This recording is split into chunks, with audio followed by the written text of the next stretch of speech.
Bom dia, boa tarde, boa noite, bom feriado, bom final de semana. Tudo certinho, meus caros alunos? Hoje vai ser mais uma aula. Hoje é a aula de erro de tipo, tá? Lembre-se de estudar toda a matéria, ler a lei de licitações, ler a lei de improbidade administrativa, ler a Constituição Federal no mínimo até o artigo 37. O Código Penal, ver videoaulas do Código Penal e complementar com videoaulas no YouTube de todas as matérias, certo? E também estudar questões comentadas, tá joia? Entra no YouTube e vê questões comentadas de todas as matérias, tá joia? Logo, logo nós estaremos presencialmente, volta o curso em breve, né? A prova está prevista para o final de maio, então eu conto com o esforço de vocês, tá joia? Então hoje, erro de tipo. Primeiro tópico, vamos diferenciar erro de tipo de erro de proibição. Erro de tipo, no erro de tipo, o agente não sabe o que faz. Então o agente pega um guarda-chuva achando que é seu, mas na realidade ele está pegando coisa alheia móvel, que é uma elementar do furto. Mas ele não sabe o que faz, ele acredita que está pegando o seu próprio guarda-chuva. Mas ele está pegando coisa alheia móvel, está pegando o guarda-chuva de outra pessoa. Então esse é o erro de tipo. Nesse caso, é o erro de tipo essencial. Já o erro de proibição é diferente. Erro de proibição, a pessoa sabe o que faz, ela só não sabe que aquilo é proibido pela lei ou pelo ordenamento jurídico.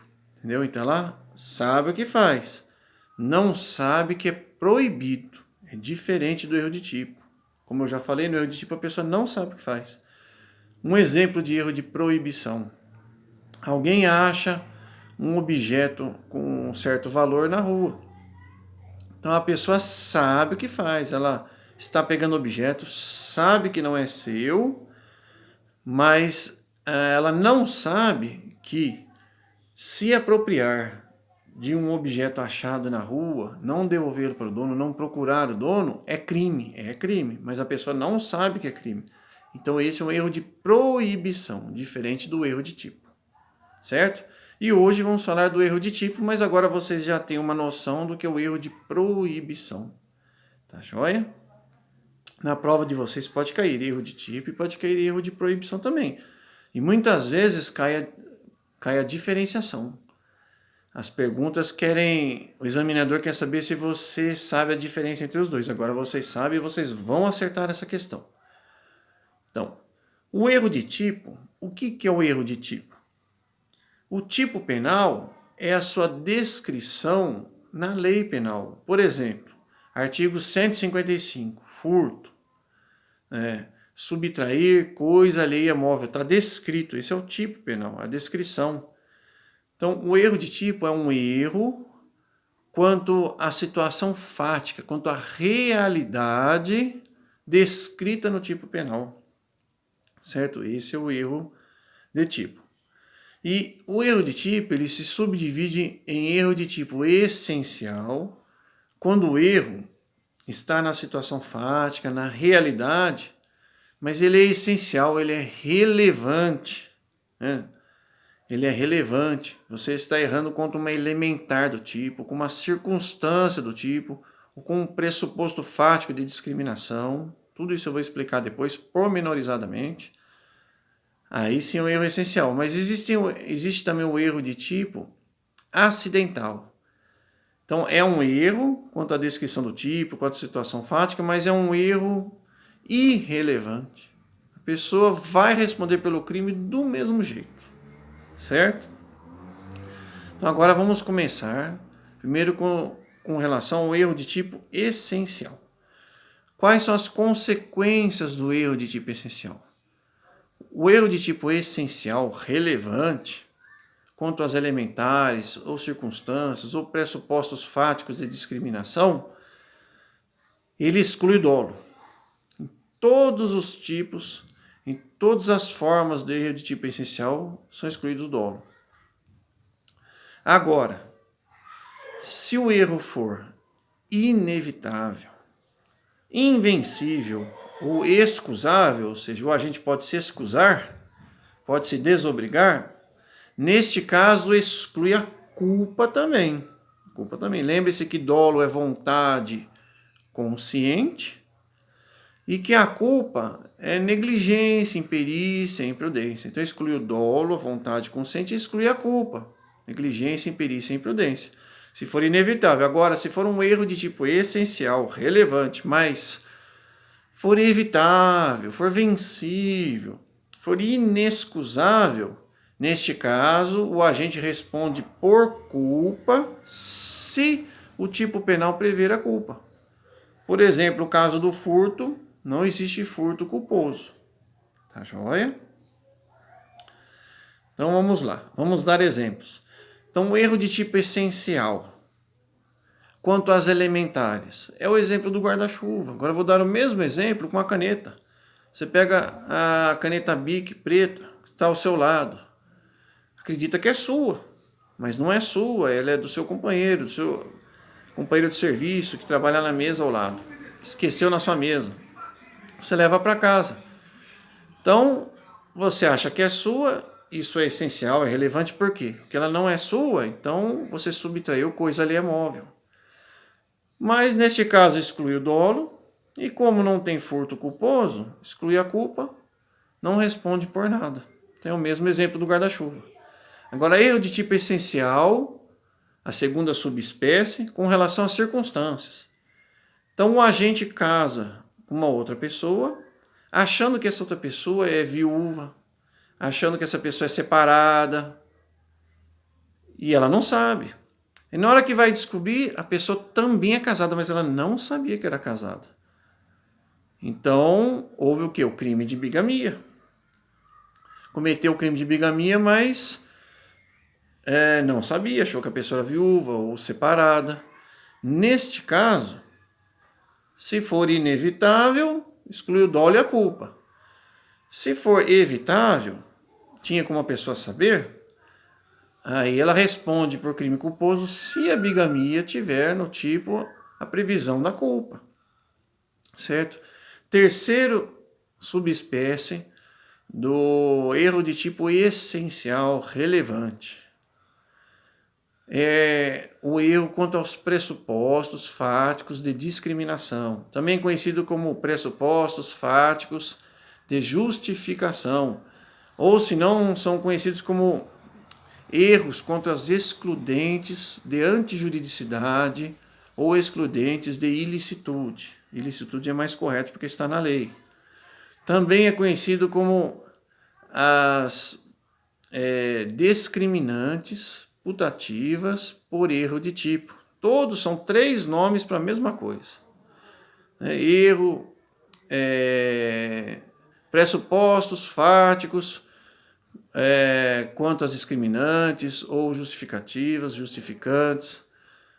Tem os pressupostos fáticos com relação às excludentes de ilicitude ou antijuridicidade, segunda. Terceiro, discriminantes putativas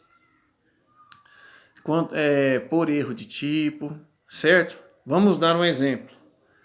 Então chega o inimigo do agente, já prometeu matá-lo, meia-noite numa rua escura. E a hora que o inimigo do agente põe a mão no bolso, o agente puxa uma arma e mata ele. Mas o seu inimigo ia tirar um lenço do bolso. Mas ele acreditava que seu inimigo ia puxar uma arma e ia tentar atirar nele. Mas ele já puxou uma arma antes e atirou no seu inimigo e o matou. Então esse erro de tipo é essencial por discriminante putativa por erro de tipo. Aqui até um pleonasmo viciante, erro de tipo no início e no fim da frase, mas é para vocês entenderem.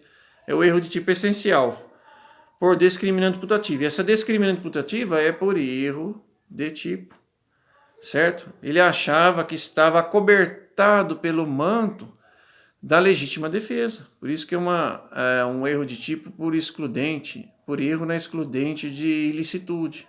E uma delas é a legítima defesa. Certo? Então esses são os três tipos, joia? Agora vamos falar do erro de tipo acidental. a diferença do erro de tipo acidental para o erro de tipo essencial é que o acidental, o erro ele está em situações irrelevantes, totalmente irrelevantes. Vai responder pelo crime de qualquer jeito, certo? Já no essencial, não. No essencial pode excluir o dolo ou o dolo e a culpa, se evitável ou inevitável. Então, o erro de tipo acidental pode ser erro de tipo quanto ao objeto, erro quanto à pessoa, e esses dois primeiros são tidos como erros quanto ao objeto material. Porque o que é o objeto material de um crime? É a pessoa ou a coisa sobre a qual recai a conduta criminosa. A cocaína no tráfico, a pessoa no homicídio, o objeto móvel no furto, certo? As outras três, que o total são 5. 5 espécies de erro de tipo acidental. Então a terceira chama aberratio ictus, ou seja, erro quanto à execução. A quarta, esse daqui é aberratio criminis, ou aberratio delicti, resultado diverso do pretendido. E o quinto, aberratio causae, erro quanto ao nexo de causalidade, ou conhecido erroneamente como dolo geral, mas pode cair na prova de vocês, dolo geral ou erro sucessivo. 4 nomes, certo? Aberratio causae, erro quanto ao nexo de causalidade, dolo geral ou dolo sucessivo, certo? Agora nós vamos explicar um a um. Então, esses três últimos, então os dois primeiros é erro quanto ao objeto material, que é erro quanto à pessoa e erro quanto ao objeto. Os dois são classificados como erros quanto ao objeto material, como eu já expliquei. E os últimos três são conhecidos como erros aberrantes. Por isso que é aberratio ictus, aberratio delicti e aberratio causae. Então, os outros três são classificados como erros aberrantes. Mas a melhor classificação são as 5 separadamente. Então, o primeiro, erro quanto à pessoa, certo? Bom, melhor ainda, vamos começar quanto ao erro ao objeto. Fica mais didático. Então, o agente entra num galpão onde tem vários alimentos estocados. Ele quer furtar um saco de café. Mas está escuro, ele acaba furtando um saco de feijão. Isso é irrelevante para o tipo. O tipo é furtar coisa alheia móvel. Tanto faz se é um saco de café ou um saco de feijão. Vai responder do mesmo jeito. Então esse é o erro quanto ao objeto. Mas tem 2 ressalvas importantíssimas no erro quanto ao objeto. Neste caso, a gente responde sim. Então a primeira ressalva. Então a pessoa está transportando talco, né? Quer dizer, a pessoa acha que está transportando talco, acha que está transportando 10 gramas de talco, quando na realidade está transportando 10 gramas de cocaína.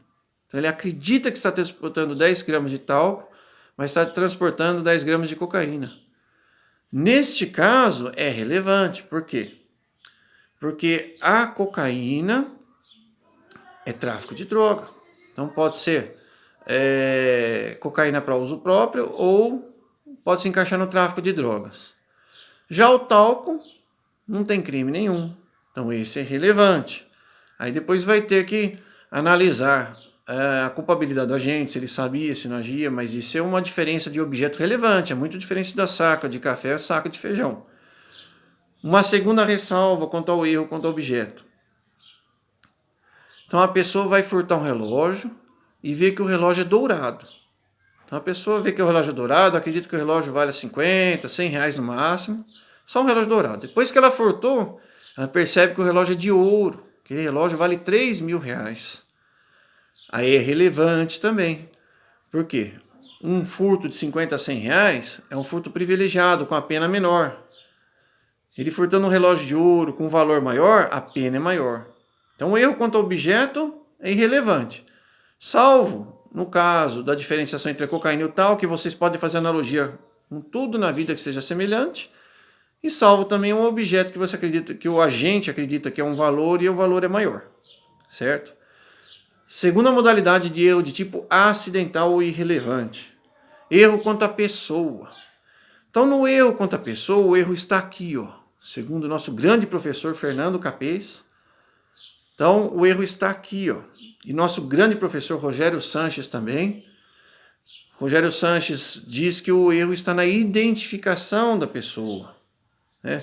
O namorado que está com raiva do filho da namorada, pois todas as vezes que eles estão num momento de namoro mais forte, ou a criança atrapalha. Então esse namorado vai na escola da criança, meio-dia, espera a criança sair da escola, sai a criança toda arrumadinha, toda feliz, saltitante, e ele acerta a execução. Ele dá o tiro e acerta. A execução é correta, é certeira. Ele mirou no coração, acertou no coração, matou imediatamente.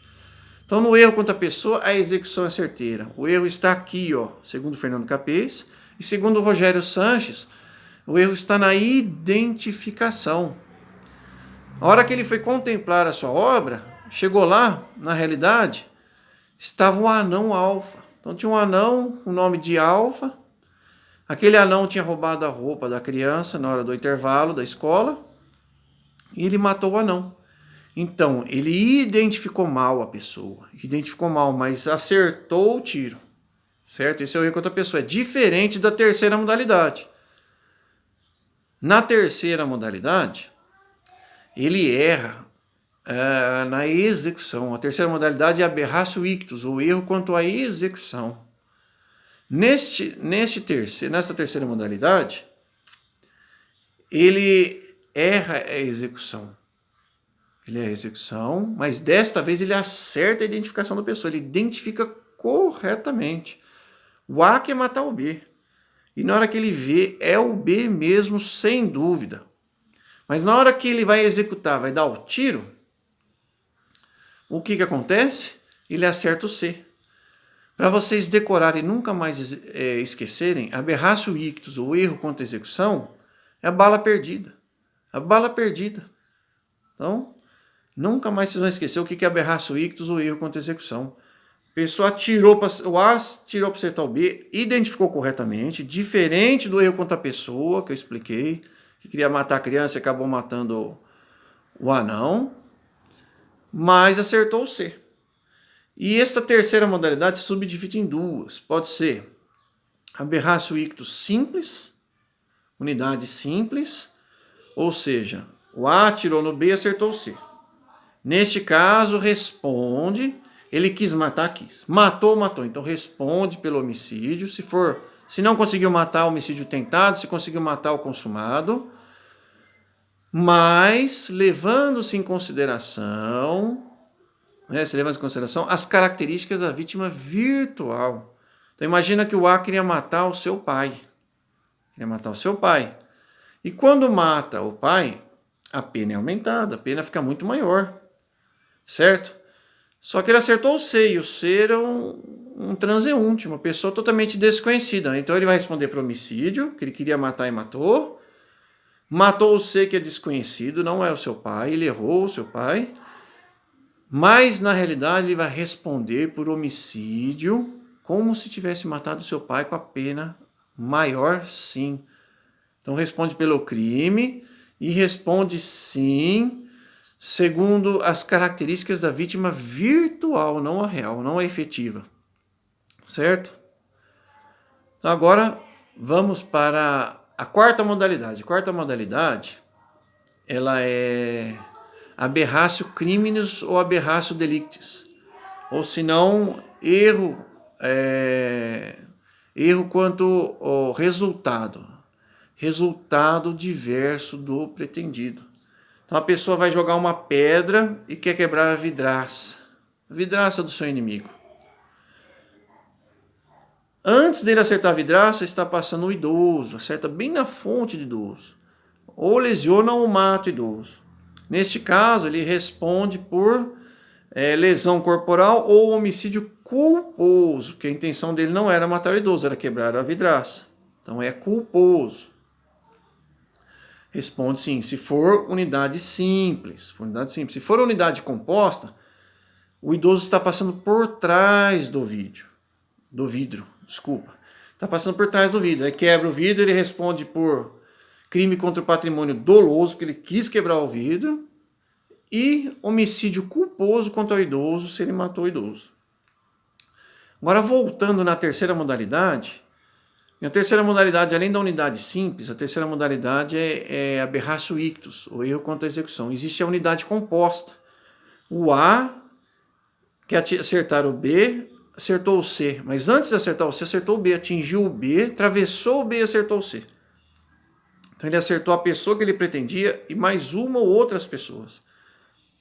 Neste caso, ele responde pelo crime, homicídio consumado ou tentado, a depender se o B morreu ou não, em concurso formal, ou seja, um ato atingindo duas pessoas, em concurso formal. Então a sua pena vai ser exasperada, aumentada de 1/6 à metade, a depender do resultado. Se ele atingiu mais uma pessoa, 1/6, se ele atingiu mais 3, 4 pessoas, vai ser aí a metade, certo? Então nós estamos agora voltando, relembrando a unidade composta do aberratio ictus. Então agora vamos voltar à quarta modalidade. Como já expliquei, a quarta modalidade, que é aberratio criminis ou delictis, o resultado diverso pretendido, também tem a simples, que eu expliquei, que acertar só o idoso e acertou a vidraça, quebrou a vidraça e ainda acertou o idoso, composto. Então é por unidade composta.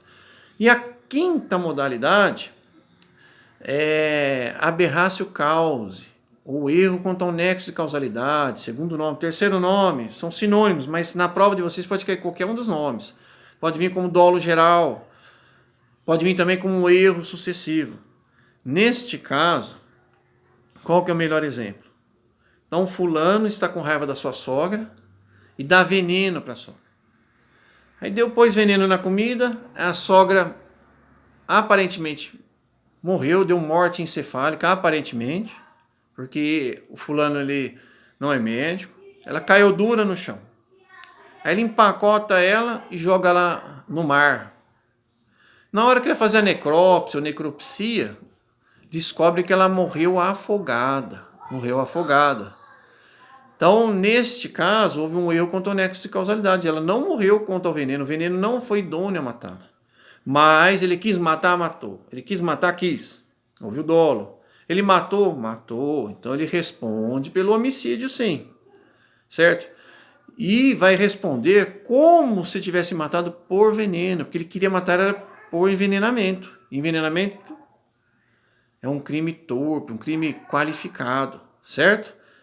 Então, neste caso, como ele quis matar por envenenamento, e mesmo tendo matado pelo afogamento, vai responder por homicídio, como se tivesse matado pelo meio utilizado do veneno, e terá uma pena maior, sim, certo? Então, é o nexo de causalidade. Aí ele achou que era o veneno, acabou matando afogado. A hora que fez a necrópsia ou necropsia, viram que tinha muita água no seu pulmão. Aqui só um parênteses. Quando a pessoa morre afogada na água do mar, a água do mar é muito salgada. Então a água do mar puxa toda a água do corpo, do nosso sangue, para o pulmão. Quando a pessoa morre afogada, né, isso daí é medicina legal. Quando a pessoa morre afogada na água doce, não tem água no pulmão. Porque a água do rio, da água doce, ela vai do pulmão para o sangue. O sangue puxa a água porque o nosso sangue tem mais sal do que a água. A água do mar tem mais sal que o nosso sangue. Então ele atrai para o pulmão. E a água do rio, a água doce, é o contrário. A água do pulmão, que ele está engolindo no rio, antes de morrer, que engoliu, vai para o sangue, certo? Aí os glóbulos sanguíneos ficam com excesso de água, sai o potássio e ele morre por o coração. Então o coração acaba parando, acaba dando fibrilação. Então não acha. Então a pessoa pode morrer afogada e não tem água no pulmão, se for na água doce. Então isso é só um adendo, só algo a mais para vocês. Um abraço, meus alunos. Fique com Deus e até a próxima aula.